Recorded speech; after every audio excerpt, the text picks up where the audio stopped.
Alin daw ang hindi pwede dyan? Ito daw po, papalitan daw dapat po 80-80. Yung kanyang rim, base sa specs ng ganitong motorsiklo, Suzuki Raider, okay yung size niya. Yes, boss.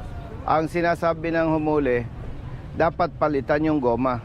Ang sabi ay Papalitan daw po ng 80-80 po. 80-80.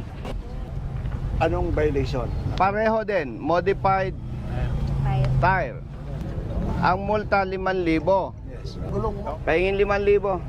Hindi, wag mo muna. No. Ibigyan ko siya ng pangmulta. Hindi, wag na. Ibigay mo lang sa kanya, babayaran mo na, ibigay mo Siya na na para pang magmulta. tuition.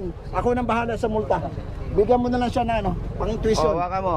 By the way, naintindihan ko si ARD. Ako nang bahala. Ha? Kung lalabas na siya ay magiinig lang sa akin, bias naman. Yes. Oh. Ito lang pakiusap ko, ARD.